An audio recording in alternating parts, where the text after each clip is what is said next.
from Azteco.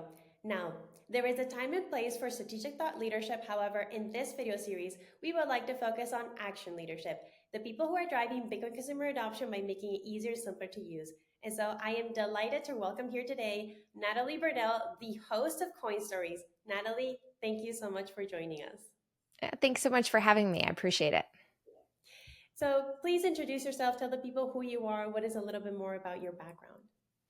Sure. My name is Natalie Burnell. I host the Coin Stories podcast, which is a Bitcoin education show. It's available on all video and audio platforms. I come from a background of journalism. I was a TV news journalist for more than 10 years, and I found Bitcoin during that journey. I went down the rabbit hole, and it helped me really better understand the financial system. And I had been reporting on all the problems that exist in our current system, but I really didn't know that there was a solution. And I came to the conclusion that Bitcoin can actually help solve some of the pressing issues that society faces today, especially the working class. And so I was very humbled on that journey. I learned all about the history of money and how our financial and banking systems work. And I really grew this conviction that Bitcoin can help us plan for our future. It's the best savings technology, and it can help a lot of the problems that I was previously reporting on. So I've dedicated my career now to educating people to make sure that Bitcoin is approachable, especially to the mainstream audience. And that's what I'm really passionate about. And I hope to bring a lot of people on board to understand Bitcoin and own it. Thank you. And what has been the most meaningful part of hosting Coin Stories in helping people understand Bitcoin? Well, it's been a huge learning process for me. I was really humbled and grateful that so many of the thought leaders that I was learning from, who wrote books or hosted their own shows or came from a really successful background in business, that they were willing to share with me about their Bitcoin journeys and why they felt like Bitcoin solves so many of the problems that we were facing. So for me, I learn through every guest that I interview, and I've had the chance to talk to some of the most prominent figures in the space. And again, I come from a very mainstream background. I don't come at it with a computer science expertise, or I'm not, an engineering expert. I ask the questions that I think the everyday working person would want to know about Bitcoin in a way that allows them to easily understand it. And so hopefully I make Bitcoin a little bit more digestible with a broad range of guests. And what do you think is the biggest factor holding back global adoption for Bitcoin? And how do you think it might be fixed? A big question, but I thought you'd be the right person to ask. I think a lot of people are still really nervous about its volatility, especially because we saw such a big crash in crypto winter in the last few years. I think that scared people off a little bit. We saw a lot of criminal activity in the crypto arena, people that were creating very opaque exchanges and engaging in fraudulent activities. And that's not what Bitcoin represents. Bitcoin is this very new form of hard money for the digital world that allows us to save and plan for our futures. And because it's digital and because it has a lot to do with, again, engineering and computer science, I think it's hard for the average person to wrap their mind around this.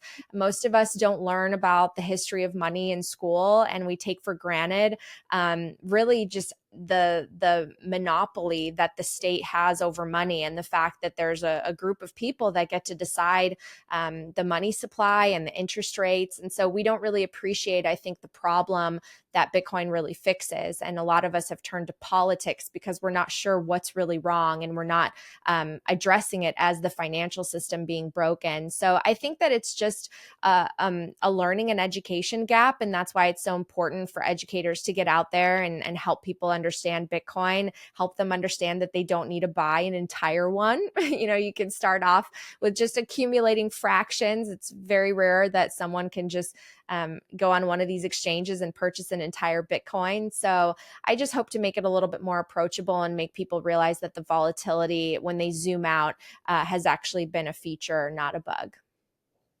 And so, moving a little bit more into policy, how do you think Bitcoin bonds, like El Salvador's volcano bonds, can help countries grow their economies and use renewable energy? Well, I'm certainly not an expert in that, but I do think that Bitcoin is going to continue to integrate and assimilate into the traditional financial system. Obviously, many governments finance themselves primarily through bonds, through borrowing, but we've taken it to such an extreme that you see countries like the United States, $36 trillion in debt, and basically everything that the working class works for so hard is just to pay the interest on that debt right now. And so I think that that can get a little bit frustrating, especially for younger generations who feel like this burden has really been pressed down upon them and they don't know how to afford life. So we need something that is a strong asset on the balance sheets of every nation state as well as every company and every family. We need something that's going to appreciate in value and something that can be a hedge to the inflation and the debasement that we see with fiat currencies. So I think to have a little bit of Bitcoin backing every type of credit vehicle, bonds, loans. I think that this is going to enter the private sector more and more through Bitcoin-backed loans and mortgages, and I think that it's going to make us have a stronger economic foundation to build and really to create value as opposed to just going further and further into debt. So, kind of continuing this line, do you think there's like then a lesson that should be learned, maybe from like the El Salvador's Bitcoin bonds, so other countries can integrate this? Like, how do you think more people, companies, how can someone grab everything that you're just saying, and kind of like apply it to their daily life? Maybe like, how can we like put this into practical terms?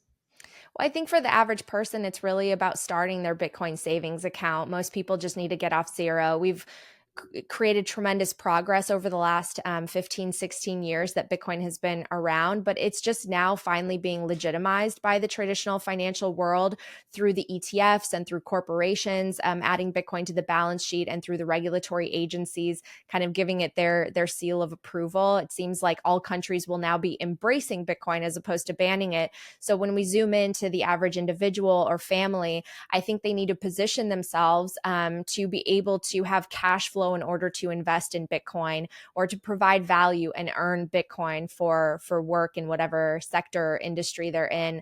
And that's, I think, going to be the bedrock and the foundation for people's savings for the future so that they can plan for retirement, they can take care of their families, pay for education, all of that. And I do think in the future, as Bitcoin appreciates, people will be borrowing against their Bitcoin. It will be such a strong asset that they will be able to actually extract some value in order to get immediate liquidity, in order to finance something in their lives. Maybe it's to start a business that they've always been thinking about. And meanwhile, that asset at the base layer is continuing to appreciate. So there are some really exciting products that people are discussing. I had someone on my show recently talking about the idea of a self-paying mortgage, that because Bitcoin has this compound annual growth rate of about 20 to 40%, that actually you might not have to ever pay back your mortgage. You're just going to put up your collateral and it's essentially going to pay for itself. We're obviously not there yet, but I think the future is going to be really exciting to see these types of products emerge so that people can actually put their Bitcoin sort of to use or earn a return on it, make it a little bit less of just something that sits in cyberspace. I know a lot of people want that, but I mean, zooming out, it has been the best savings technology for the average person that has existed. And so, following up a little bit on the adoption of Bitcoin country-wise, with all of the developments that we've seen in the US, which country do you think will be the most likely to adopt Bitcoin next, especially like as legal tender or in other ways? Like, who do you think is essentially going to lead the race? Well, I wouldn't have said this about 6 months ago, but given the recent election and the positive momentum that we're seeing from Washington, D.C., and from the incoming president, I think that actually the United States is going to do something that's going to send a signal globally. I don't think that they're necessarily going to take it to the extreme of purchasing Bitcoin. I think that maybe we're still a few years away from that because the wheels of bureaucracy do move really slowly.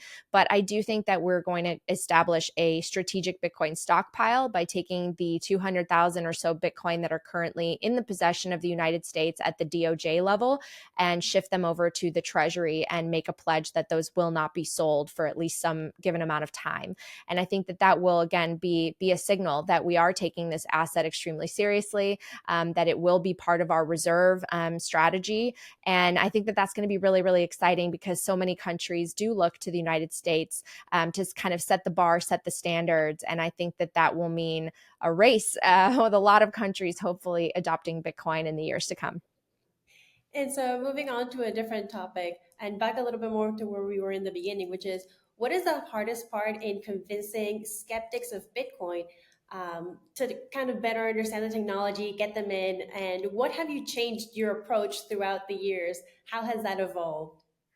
Yes, I mean, you have to really meet people where they are because everyone is going to have a different reason why they oppose Bitcoin or why they might appreciate it. I like when people say that there are certain pain points that make Bitcoin more valuable to certain people. For example, for me, my pain point was that my parents lost everything in the great financial crisis in 0809, and they were first generation immigrants. They came from a country where they grew up under communism. So I think I had that seed sort of planted, although I didn't know how it would manifest and that it was really ultimately related to what Bitcoin addresses in the world. But other people, depending on where they are, what their life experiences are, they have a different reason that draws them into Bitcoin or has them question it. I mean, people who have done really well in the world of fiat and traditional finance, whose jobs sort of depend on Bitcoin not really breaking barriers, I think that they're going to be a little bit more opposed and have more walls up. So you really have to judge each situation by who that person is and how to best approach Bitcoin. But I think asking questions is a great place to start. Asking people, why are things getting more and more expensive when technology is supposed to facilitate the ability to produce things easier and faster? Why is everything getting more expensive? Why have our homes turned into savings accounts, yet young people have such a hard time affording the type of home that their parents or grandparents did? When you start peeling back those layers, I think people, start to get on that thought train of maybe questioning the very system that they've grown so comfortable in. And that usually leads to really interesting conversations about Bitcoin, but it's really different depending on the person. It's jumping on a more personal question, which is what do you think how has becoming a Bitcoin advocate changed the way you see leadership? Yeah, I mean, Bitcoin has changed me in every way. It's made me a more hopeful and positive person, and it's given me a new perspective on why we are so divided, especially in this country. I mean, I grew up in sort of the milk and honey era, the '90s of the United States, and I didn't really think about politics. I didn't think that who you voted for defined you, and it didn't divide families and friendships. And today we find ourselves in a very different time. And again, people are really struggling. Young people with solid jobs and good salaries feel like they will never be able to afford a home or feel like they have to put off having a family. And so that's what makes me really passionate about Bitcoin, because I think it solves the most pressing issue, which is that a lot of people don't feel economically empowered and don't have hope, don't have financial hope for the future.